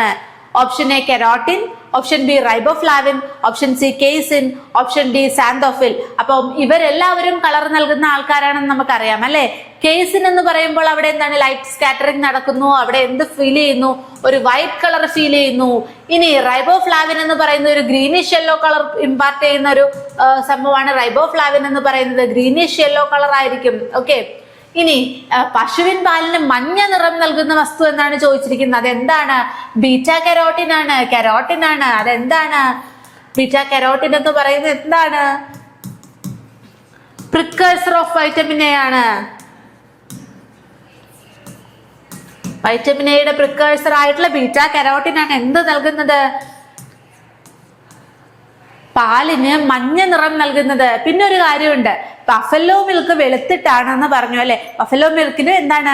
ബീറ്റാ കരോട്ടിൻ അടങ്ങിയിട്ടില്ല. അതുകൊണ്ട് ബഫല്ലോ മിൽക്ക് വൈറ്റ് കളറിലായിരിക്കും കാണപ്പെടുന്നത്. എന്നാൽ പശുവിൻ പാലിന് ഒരു നേർത്ത മഞ്ഞ നിറമുണ്ട്. ഈ മഞ്ഞ നിറത്തിന് കാരണം ബീറ്റാ കരോട്ടിൻ ആണ്. ബീറ്റാ കരോട്ടിൻ എന്ന് പറയുന്നത് നമ്മുടെ വൈറ്റമിൻ എയുടെ പ്രിക്കേഴ്സർ ആണ്, അല്ലെങ്കിൽ റെറ്റിനോളിന്റെ പ്രിക്കേഴ്സർ ആണ്. ക്ലിയർ ആണല്ലോ. അടുത്ത ചോദ്യം നോക്കൂ. ഫ്രഷ് മിൽക്കിന്റെ ശരാശരി pH മൂല്യം. ഇതും കൂടെ ഓർത്തിരിക്കണം. സ്പെസിഫിക് ഗ്രാവിറ്റി, pH, ഏറ്റവും അടങ്ങിയിട്ടുള്ള കാർബോഹൈഡ്രേറ്റ്, ഏറ്റവും കൂടുതൽ അടങ്ങിയിട്ടുള്ള പ്രോട്ടീന്. ഇതുകൂടാതെ ഇപ്പം പാലിനകത്ത് ഇല്ലാത്ത വൈറ്റമിൻ ഏതാണ്, അല്ലെങ്കിൽ ഇല്ലാത്ത മിനറൽ ഏതാണ്, ഏറ്റവും കുറവ് കണ്ടന്റിൽ കാണപ്പെടുന്ന മിനറൽ ഏതാണ്, ഇങ്ങനത്തെ ചോദ്യങ്ങൾ. ഇല്ലാത്ത അമിനോ ആസിഡ് ഏതാണ്, ഇതൊക്കെ നമ്മൾ ക്ലാസ്സിൽ ഡിസ്കസ് ചെയ്ത് പോയതാ. ഇങ്ങനത്തെ കാര്യങ്ങളും കൂടെ പഠിച്ചിരിക്കണം കേട്ടോ. അപ്പൊ നോക്കിയേ, ഫ്രഷ് മിൽക്കിന്റെ pH മൂല്യമാണ് ചോദിച്ചിരിക്കുന്നത്.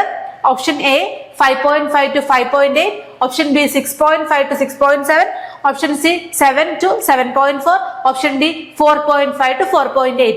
കറക്റ്റ് ആൻസർ വരുന്നത് 6.5 to 6.7 ആണ്. ഏകദേശം ഒരു ന്യൂട്രൽ pHനോട് അടുത്ത് ഒരു 6.5 ഏകദേശമാണ്.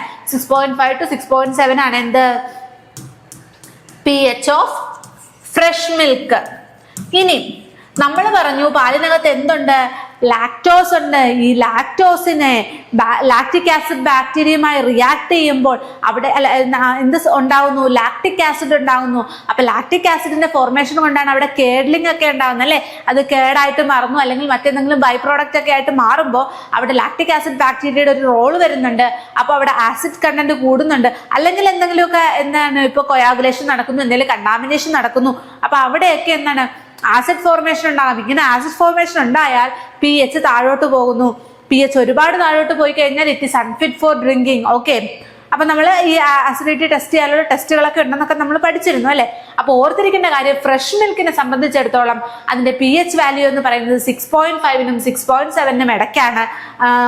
എന്താണ് ബാക്കി ലാക്റ്റിക് ആസിഡ് ഫോർമേഷൻ ഒക്കെ നടക്കുമ്പോൾ അതിന്റെ pH താഴേക്ക് വരും. കാരണം എന്താണ്? ഒരു താഴത്തെ റേഞ്ചിലുള്ളത് ആസിഡിക്കും ഒരു 7ന് മുകളിലോട്ടുള്ളത് എന്താണ്? ബേസിക്കുമാണ്. പക്ഷേ എന്താണ് 6.5 to 6.7, അതായത് ഏകദേശം ന്യൂട്രലിനോട് അടുത്താണ് ആര് നിൽക്കുന്നത്? നമ്മുടെ പാല് നിൽക്കുന്നത്. ഓക്കെ. അപ്പൊ അസിഡിക് ആണെന്നാലും സ്ലൈറ്റ്ലി, വളരെ സ്ലൈറ്റ്ലി അസിഡിക് എന്നേ പറയാൻ പറ്റുള്ളൂ. 6.5 to 6.7. ഇനി അടുത്ത ചോദ്യം നോക്കൂ. പാലിന്റെ ഘടകങ്ങളിൽ ഏറ്റവും കൂടുതൽ അളവിൽ വ്യത്യാസം വരുന്നത് മോസ്റ്റ് വേരിയബിൾ എന്താണ്? അപ്പൊ നമുക്കറിയാം പാലിനൊരു ജനറൽ കോമ്പോസിഷൻ നമ്മൾ പഠിച്ചു. പക്ഷേ അത് കാലാവസ്ഥയുടെ വ്യത്യാസത്തില്, സ്പീഷീസിന്റെ വ്യത്യാസത്തില്, ജോഗ്രഫിക്കൽ ഏരിയയുടെ വ്യത്യാസത്തിലോ അല്ലെങ്കിൽ അതിന് കൊടുക്കുന്ന ന്യൂട്രിയൻസിന്റെ വ്യത്യാസത്തിനനുസരിച്ച് ചെറിയ വേരിയേഷൻസ് ഉണ്ടാകാമെന്നൊക്കെ നമ്മൾ പഠിച്ചിരുന്നു. അപ്പൊ ഇതിനകത്ത് ഏറ്റവും വേരിയബിൾ ആയിട്ടുള്ള ഒരു ഘടകം എന്ന് പറയുന്നത് എന്താണെന്നാണ് ചോദിച്ചിരിക്കുന്നത്. Option A protein, option B lactose, option C കൊഴുപ്പ്, ഓപ്ഷൻ ഡി ധാതുക്കൾ. ഏറ്റവും കൂടുതൽ മാറ്റം വരാൻ സാധ്യതയുള്ള സംഭവം എന്താണ്? കൊഴുപ്പാണ്. ഓക്കെ, അപ്പൊ അതിന്റെ ഫാറ്റ് കണ്ടന്റിനാണ് ഏറ്റവും കൂടുതൽ വേരിയേഷൻസ് സംഭവിക്കാവുന്നത്. സ്പീഷീസിന്റെ അടിസ്ഥാനത്തില് അല്ലെങ്കിൽ മറ്റെന്തെങ്കിലുമൊക്കെ ന്യൂട്രിയൻ സപ്ലൈയുടെ അടിസ്ഥാനത്തില് അല്ലെങ്കിൽ പല കാരണങ്ങളാലും എന്താണ് ഏറ്റവും കൂടുതൽ വേരിയേഷൻ സംഭവിക്കാവുന്നത് ഫാറ്റിനാണ്. ഈ ഫാറ്റിന്റെ വേരിയേഷൻസിനനുസരിച്ചാണ് മിൽമ പോലും പലതരത്തിലുള്ള പ്രോഡക്റ്റുകൾ ഇറക്കുന്നത് അല്ലെ. Toned milk, double toned milk, skimmed milk, standardised milk, mixed milk, അങ്ങനെ പല രീതിയിലും മിൽക്ക് ഇങ്ങനെ പല രീതിക്കാകുന്നതും അവിടെ നമ്മൾ എന്താണ് ഫാറ്റ് കൂട്ടിയും കുറച്ചും ഒക്കെയാണ് അല്ലെ. ഫാറ്റിനെ സ്റ്റാൻഡേർഡൈസ് ചെയ്തുകൊണ്ടാണ് അല്ലെ. അപ്പൊ അതൊക്കെ നമ്മൾ ഇനി പഠിക്കും. നമ്മൾ ഡിസ്കസ് ചെയ്തതാണ്. അതുമായി ബന്ധപ്പെട്ട 2-3 ചോദ്യങ്ങളും കൂടെ നമ്മൾ നോക്കി പോകുന്നതാണ്. അപ്പൊ ഏറ്റവും വേരിയബിൾ ആയിട്ടുള്ള കമ്പോണന്റ് എന്ന് പറയുന്നത് ഫാറ്റ് ആണെന്ന് ഓർത്തിരിക്കണം. ഇനി പാലിൽ അടങ്ങിയിരിക്കുന്ന പ്രധാന പ്രോട്ടീൻ ഏത് രൂപത്തിലാണ് സ്ഥിതി ചെയ്യുന്നത്? പാലിൽ അടങ്ങിയിട്ടുള്ള പ്രധാന പ്രോട്ടീൻ ഏതാണെന്ന് പറഞ്ഞു, കേസിനാണെന്ന് പറഞ്ഞു. അതുമായിട്ട് ബന്ധപ്പെട്ട ഡീറ്റെയിൽസ് ഒക്കെ നമ്മൾ പറഞ്ഞിരുന്നു. പക്ഷേ നമ്മൾ പറയാതിരുന്നൊരു കാര്യമുണ്ട്. പറഞ്ഞു ഞാൻ ഓൾറെഡി പറഞ്ഞതാണ് കേട്ടോ. എന്നാലും നമുക്ക് നോക്കാം. ട്രൂ സൊല്യൂഷൻ ആയിട്ടാണോ പ്രോട്ടീൻ കാണപ്പെടുന്നത്? അല്ല. കൊളോയിഡ് ആയിട്ടാണോ കാണപ്പെടുന്നത്? അതെ. എമൽഷൻ ആയിട്ടാണോ? അല്ല. സസ്പെൻഷൻ ആയിട്ടാണോ? അല്ല. അപ്പൊ എന്താണ് കറക്റ്റ് ആൻസർ വരുന്നത്? എന്താണ്? കൊളോയിഡൽ ഫോമിലാണ്. കേസിൻ മിസെല്ലീസ് ആയിട്ടാണ് അല്ലെ. കേസിൻ മിസെല്ലീസ് ആയിട്ടാണ് കാണപ്പെടുന്നത്. അപ്പോ നമുക്കറിയാം പാലിനകത്ത് ഏറ്റവും കൂടുതൽ അടങ്ങിയിട്ടുള്ളത് വെള്ളമാണ്. 87% വെള്ളമാണ്. ഇതിലാണ് നമ്മുടെ ഫാറ്റും മറ്റ് സോളിഡ് നോട്ട് ഫാറ്റ്സും ഒക്കെ ഡിസോൾവ് ആയിട്ടുള്ളത്. അതായത് വൈറ്റമിൻസ്, മിനറൽസ്, പ്രോട്ടീൻ, ലാക്ടോസ് എല്ലാം ഡിസോൾവ് ആയിട്ടുള്ളത് വാട്ടറിലാണ് അല്ലെ. അപ്പോ അതുകൊണ്ട് എന്താണ് അതൊരു ട്രൂ സൊല്യൂഷൻ എന്ന രീതിക്ക് പറയാം. ഇനി പാലെന്ന് പറയുന്ന ആസ് സച്ച് പാലെന്ന് പറയുന്ന ടോട്ടലി എന്താണ്? ഒരു ഓയിൽ ഇൻ വാട്ടർ എമൽഷൻ ആണ്. Milk is an emulsion of oil in water.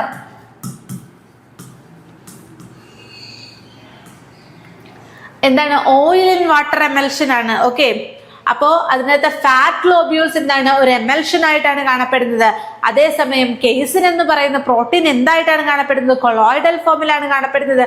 മിസെല്ലീസിന്റെ രൂപത്തിലാണ്. ഇങ്ങനെ എന്താണ് മിസെല്ലി ഫോർമേഷൻ നടക്കുന്നു. കേസിൻ മിസെല്ലീസിന്റെ രൂപത്തിലാണ്. ഈ കേസിൻ മിസെല്ലിയുടെ ഒരു ഇന്ററാക്ഷനായി സഹായിക്കുന്ന ആൾക്കാരൊക്കെയാണ് കാൽസ്യവും ഫോസ്ഫേറ്റും. നമ്മൾ പറഞ്ഞു കാൽഷ്യവും ഫോസ്ഫേറ്റും സഹായിക്കുന്നു എന്ന് പറഞ്ഞു. ഇതൊക്കെ നമ്മൾ കഴിഞ്ഞ ക്ലാസ്സിൽ ഡീറ്റെയിൽ ആയിട്ട് ഡിസ്കസ് ചെയ്തിട്ട് പോയതാണ്. ക്ലാസ് കണ്ടിട്ടില്ലാത്തവർ തീർച്ചയായിട്ടും കാണണം. ഓക്കെ, അടുത്ത ചോദ്യം, ടോൺഡ് മിൽക്കിൽ ഉണ്ടായിരിക്കേണ്ട കുറഞ്ഞ കൊഴുപ്പും SNF-ഉം എത്രയാണ്? അപ്പോ നമുക്കറിയാം പാലിൽ എന്തൊക്കെയുണ്ട്? വാട്ടർ ഉണ്ട്, പിന്നെ ഉള്ളത് എന്താണ്?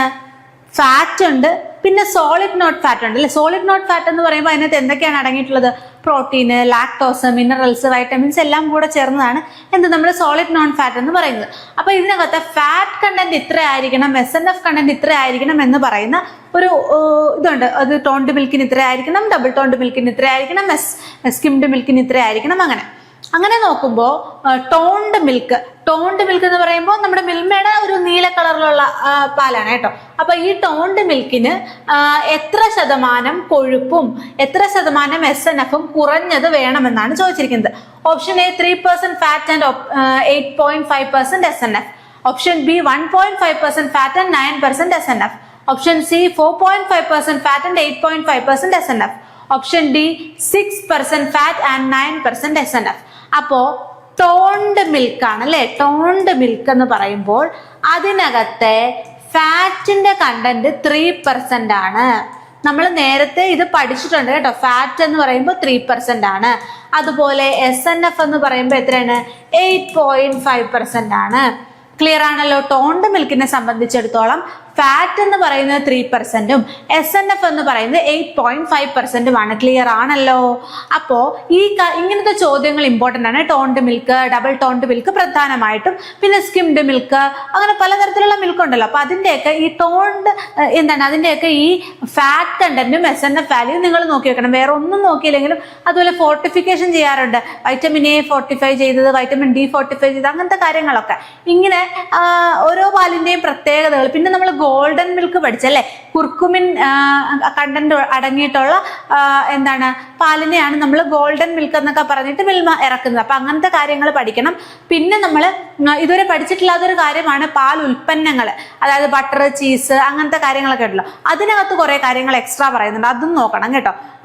ഈ ഓവർ റൺ അങ്ങനത്തെ സംഭവങ്ങളൊക്കെ പറയും നമ്മൾ. അതൊക്കെ പിന്നീട്.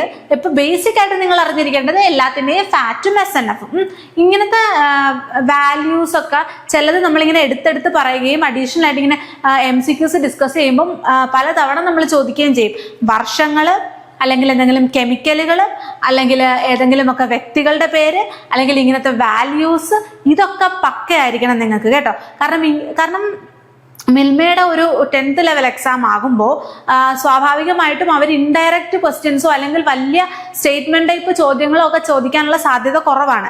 കൂടുതലും ഡയറക്റ്റ് ക്വസ്റ്റ്യൻസ് ആവാനാണ് സാധ്യത. അപ്പൊ ഡയറക്റ്റ് ക്വസ്റ്റ്യൻസ് തന്നെ കുറച്ച് ഇൻഡെപ്തിൽ ചോദിക്കാനുള്ള സാധ്യതയുണ്ട്, അല്ലെങ്കിൽ കുറച്ച് കൺഫ്യൂസിംഗ് ആയിട്ട് ഇങ്ങനത്തെ വാല്യൂസ് ഒക്കെ വെച്ചിട്ട് ചോദിക്കാൻ സാധ്യതയുണ്ട്. ഇവിടെ തന്നെ ഇപ്പൊ 1.5% ഫാറ്റ്, 9% SNF എന്ന് പറയുന്നത് മറ്റൊരു തരത്തിലുള്ള മിൽക്കിന്റെ ഡീറ്റെയിൽസ് ആണ്. അപ്പൊ പെട്ടെന്ന് നമുക്ക് കൺഫ്യൂഷൻ ആകും, അതാണോ ഇതാണോ എന്ന്.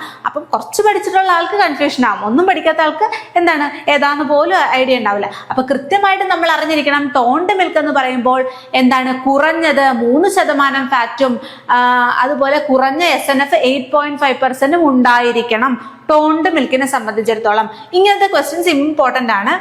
ഒരു ചോദ്യം കൂടെ നോക്കാം. ഡബിൾ ടോൺഡ് മിൽക്കിനെ സംബന്ധിച്ചിടത്തോളം അതിന്റെ ഫാറ്റ് പെർസെന്റ് എത്രയാണ്? ഫാറ്റ് പെർസെന്റ് ആണ് ചോദിച്ചിരിക്കുന്നത്. ഫാറ്റ് പെർസെന്റ് എന്ന് പറയുമ്പോൾ ടോൺഡ് മിൽക്കിന്റെ കേസിൽ എത്രയായിരുന്നു? 3% ആയിരുന്നു. അപ്പൊ ഡബിൾ ടോൺഡ് മിൽക്കിന്റെ കേസിൽ ഇങ്ങനെ ഓർത്താ മതിയേ. ഡബിൾ ടോൺഡ് മിൽക്കിന്റെ കേസിൽ എങ്ങനെയാണ്?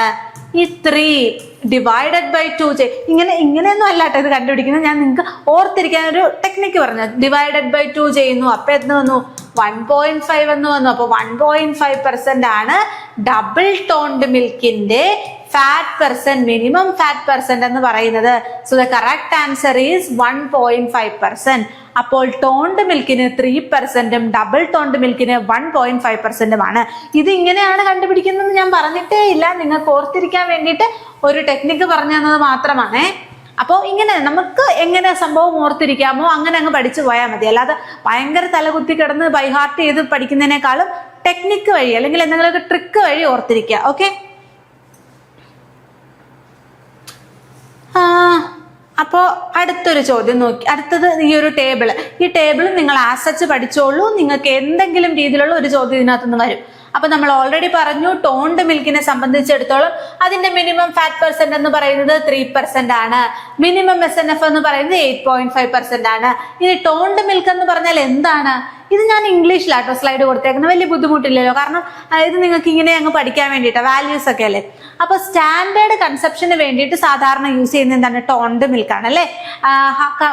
കോമൺ ഹൗസ് ഹോൾഡ് പർപ്പസിനൊക്കെ വേണ്ടിയിട്ട് ഉപയോഗിക്കുന്നത് ടോൺഡ് മിൽക്കാണ്.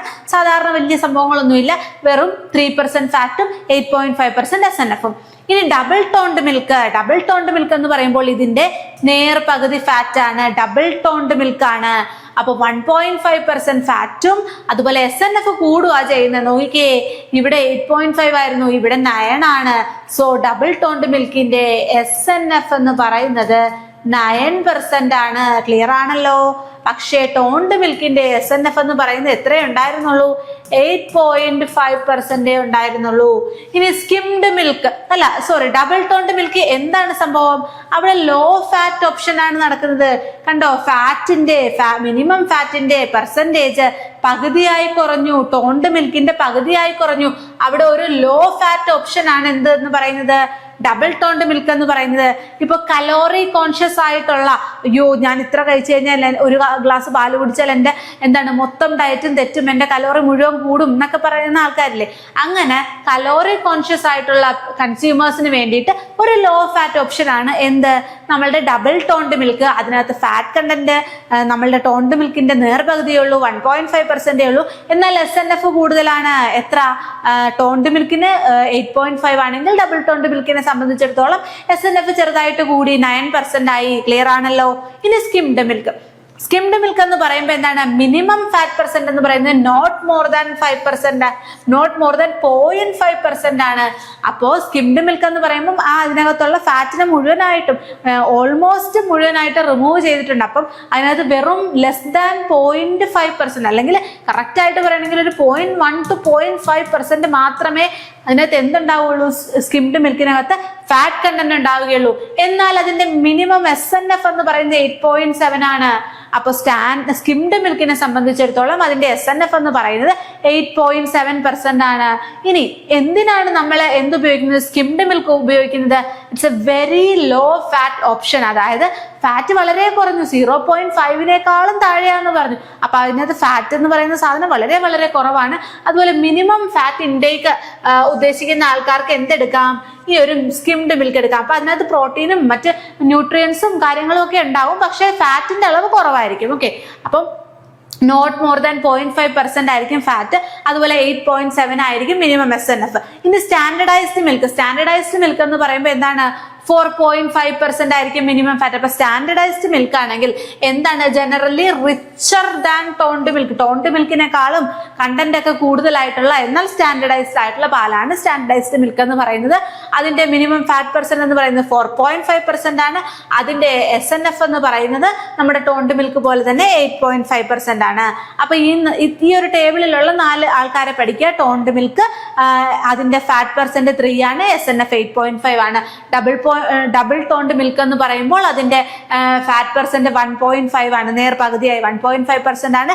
എന്നാൽ അതിന്റെ SNF ചെറുതായിട്ട് കൂടി എത്രയാണ്, 9% ആയി. ഇനി സ്കിംഡ് മിൽക്ക് ആണെങ്കിൽ അതിനകത്ത് ഫാറ്റ് കണ്ടന്റ് വളരെ വളരെ വളരെ കുറവാണ്, ലെസ് ദാൻ 0.5% ആയിരിക്കും. എന്നാൽ അതിന്റെ SNF എന്ന് പറയുന്നത് 8.7 ആയിരിക്കും. സ്റ്റാൻഡർഡൈസ്ഡ് മിൽക്ക് എന്ന് പറയുമ്പോൾ റിച്ചർ ദാൻ ടോൺഡ് മിൽക്ക് ആണ്. അപ്പോൾ അതിന്റെ ഫാറ്റ് പെർസെന്റ് എന്ന് പറയുന്നത് 4.5% ആയിരിക്കും. അതേപോലെ അതിന്റെ മിനിമം SNF എന്ന് പറയുന്നത് നമ്മളുടെ ടോൺഡ് മിൽക്കിനെ പോലെ തന്നെ 8.5 ആയിരിക്കും. ക്ലിയർ ആണല്ലോ. അപ്പൊ ഈ ഒരു സ്ലൈഡ്, ഇതൊരു സംഭവം നിങ്ങൾ ബൈ ഹാർട്ട് ആയിട്ട് പഠിക്കണം കേട്ടോ. അടുത്തത്, പാലിലെ കേസിൻ ഏത് രൂപത്തിലാണ് കാണപ്പെടുന്നത്? ഇത് നമ്മൾ ഓൾറെഡി പറഞ്ഞു അല്ലെ. കേസിൻ എന്ന് പറയുന്നത് പാലിൽ ഏറ്റവും കൂടുതൽ അടങ്ങിയിട്ടുള്ള പ്രോട്ടീൻ ആണ്. 4 തരത്തിലുള്ള കേസിനുണ്ട്. Alpha S1, alpha S2, beta and kappa caseins ഉണ്ടെന്ന് പറഞ്ഞു. അത് എന്താണ്, കൊളോയിഡൽ ഫോമിലാണ്, മിസല്ലി ആയിട്ടാണ് കാണപ്പെടുന്നതെന്ന് പറഞ്ഞു. ഇതിന്റെ കൊളോയിഡൽ ഫോർമേഷൻ അതിന്റെ ഫംഗ്ഷനിങ്ങിനൊക്കെ സഹായിക്കുന്ന 2 ആൾക്കാരാണ്, കാൽഷ്യവും ഫോസ്ഫറസും എന്ന് പറഞ്ഞു. ഇത് പല്ലിന്റെയും എല്ലിന്റെയും ഒക്കെ ശക്തി നൽകാൻ സഹായിക്കുന്നു. അതുപോലെ കേസിൻ എന്ന് പറയുന്ന കൊളോയിഡൽ ഫോമിലാണ്, ലൈറ്റ് സ്കാറ്ററിംഗ് നടത്തുന്നു. അതുകൊണ്ട് പാലിനൊരു വൈറ്റ് കളർ നൽകാൻ സഹായിക്കുന്ന ഒരു വസ്തു എന്നുകൂടി നമുക്ക് എന്തിനെ പറയാം, കേസിനെ പറയാം. ഇത്രയും കാര്യങ്ങൾ ക്ലിയർ ആണല്ലോ. അത് ഓൾറെഡി നമ്മൾ ഡിസ്കസ് ചെയ്ത ടോപ്പിക് ആയതുകൊണ്ടാണ് നമ്മൾ ജസ്റ്റ് പറഞ്ഞു പോയത്. ഇനി അടുത്തത് നോക്കിക്കേ, നമ്മുടെ ലാക്ടോസ് എന്ന് പറയുന്നത് പാലിൽ ഏറ്റവും കൂടുതൽ അടങ്ങിയിട്ടുള്ള കാർബോഹൈഡ്രേറ്റ് ആണെന്ന് പറഞ്ഞു. അപ്പോൾ അതൊരു നേർത്ത മധുരം നൽകുന്ന ഒരു ഡൈസാക്കറൈഡ് ആണെന്ന് പറഞ്ഞു. ഇത് എന്തൊക്കെ ചേർന്നതാണ്, ഗ്ലൂക്കോസ് പ്ലസ് ഗ്ലൂക്കോസ്, 2 ഗ്ലൂക്കോസ് മോളിക്യൂളുകൾ ചേർന്നതാണോ ലാക്ടോസ്? അല്ല. ഗ്ലൂക്കോസ് ഫ്രക്ടോസും ചേർന്നതാണോ ലാക്ടോസ്? അല്ല. ഗ്ലൂക്കോസും ഗലാക്ടോസും ചേർന്നതാണോ? അതെ. ഗ്ലൂക്കോസും ഫ്രക്ടോസും ചേർന്നതാണോ? ഗലാക്ടോസും ഫ്രക്ടോസും ചേർന്നതാണോ? അല്ല. So the correct answer is glucose plus galactose. അപ്പൊ ഗ്ലൂക്കോസ് ഗലാക്ടോസ് എന്ന് പറയുന്ന 2 അതെന്താണ്, ബീറ്റാ ഡി ഗ്ലൂക്കോസ് ആണ്. ബീറ്റാ ഡി ഗ്ലൂക്കോസും ബീറ്റാ ഡി ഗലാക്ടോസും ചേർന്ന് ഉണ്ടാകുന്ന ഒരു ഡൈസാക്കറൈഡ് ആണ്. എന്താണ്, ഡൈസാക്കറൈഡ് ആണ് ലാക്ടോസ് എന്ന് പറയുന്നത്. എന്താ തരും, ഒരു സ്ലൈറ്റ് സ്വീറ്റ്നെസ് പ്രൊവൈഡ് ചെയ്യുന്നുണ്ട്. ഓക്കെ, അപ്പൊ ഇത്രയും കാര്യങ്ങൾ ഓർത്തിരിക്കണം ലാക്ടോസിനെ കുറിച്ചിട്ട്. ഇനി പാലിൽ തീരെ കുറവുള്ളൊരു ധാതു ഏതാണ്? അപ്പൊ മിനറൽസിനെ കുറിച്ച് നമ്മൾ ഇതുവരെ ക്വസ്റ്റ്യൻസ് ഒന്നും നോക്കിയില്ല അല്ലെ. അപ്പൊ നമ്മൾ പറഞ്ഞിട്ടുണ്ട് പാലിനകത്ത് ഏറ്റവും കൂടുതൽ അടങ്ങിയിട്ടുള്ള മിനറൽ എന്ന് പറയുന്നത് എന്താണെന്ന് പറഞ്ഞിരുന്നു, കാൽഷ്യം ആണ്. സോ കാൽഷ്യം റിച്ച് ആയിട്ടുള്ള ഒരു ഡ്രിങ്ക് എന്നാണ് നമ്മൾ പാലിനെ പറയുന്നത് അല്ലേ. അപ്പോൾ കാൽഷ്യം എന്തിനാണ്? നമ്മുടെ എല്ലുകൾക്കും പല്ലുകൾക്കും ഒക്കെ ബലം നൽകാനും നമ്മുടെ ബോഡിയുടെ പല മെറ്റബോളിസത്തിനെ റെഗുലേറ്റ് ചെയ്യാനും നമ്മുടെ ഫ്ലൂയിഡ്സിന്റെ ഫ്ലോയെ റെഗുലേറ്റ് ചെയ്യാനും ഒക്കെ സഹായിക്കുന്ന, നമ്മുടെ ബ്രെയിൻ വർക്കിങ്ങിന് സഹായിക്കുന്ന ഒരു എന്താണ് മിനറലാണ് നമ്മുടെ കാൽഷ്യം എന്ന് പറയുന്നത്. അപ്പോൾ പാലിനകത്ത് ഏറ്റവും കൂടുതൽ അടങ്ങിയിട്ടുള്ളത് കാൽഷ്യമാണ്. കാൽഷ്യത്തിനൊപ്പം തന്നെ കൂടെ നിൽക്കുന്ന ആളാരാണ്? ഫോസ്ഫറസ് ആണ് അല്ലെ. അപ്പം ഇവർ രണ്ടുപേരും പാലിനകത്തുണ്ടെന്ന് എല്ലാവർക്കും അറിയാവുന്ന, കൊച്ചുകുട്ടികൾക്ക് വരെ അറിയാവുന്ന കാര്യമാണ്. എന്നാൽ ചോദ്യം വേറെയാണ്. പാലിൽ തീരെ കുറവുള്ള ധാതു, ഏറ്റവും കുറവുള്ളത് അപ്പം കാൽഷ്യം അല്ല, ഫോസ്ഫറസ് അല്ല, പൊട്ടാസ്യം അല്ല. പൊട്ടാസ്യം ചെറിയ അളവിലുണ്ടെന്ന് നമ്മൾ പഠിച്ചിട്ടുണ്ട്. അപ്പോൾ ഏറ്റവും തീരെ കുറവിൽ കാണപ്പെടുന്ന ധാതു എന്ന് പറയുന്നത് ഇരുമ്പാണ്. ഓക്കെ, അപ്പോ പാലിൽ ഇല്ലാത്ത അമിനോ ആസിഡുകൾ നമ്മൾ പറഞ്ഞിരുന്നു. എന്തൊക്കെയായിരുന്നു? മെത്തിയോണിനും സിസ്റ്റിനും. മെത്തിയോണിൻ അതുപോലെ സിസ്റ്റിൻ എന്ന് പറയുന്ന 2 അമിനോ ആസിഡുകൾ പാലിലില്ല എന്ന് പറഞ്ഞു. അതുപോലെ നമ്മൾ പറയുന്നു അയൺ. അയൺ എന്ന് പറയുന്നത് എന്താണ്? ഒരു മിനറൽ ആണ്. ഈ മിനറലും പാലിലില്ല. ഇല്ല എന്ന് നമുക്ക് പറയാൻ പറ്റില്ല, വളരെ വളരെ വളരെ കുറവേ കാണുള്ളൂ. ഓക്കെ, ക്ലിയർ ആണല്ലോ. അപ്പൊ പാലിനകത്ത് ഏറ്റവും കൂടുതൽ അടങ്ങിയിട്ടുള്ള മിനറൽ ഏതാണെന്ന് ചോദിച്ചാൽ കാൽഷ്യം ആണ്. രണ്ടാമത് വരുന്നത് ഫോസ്ഫറസ് ആണ്. എന്നാൽ ഒട്ടുമില്ലാത്തത് എന്താണ്? ഇരുമ്പാണ്.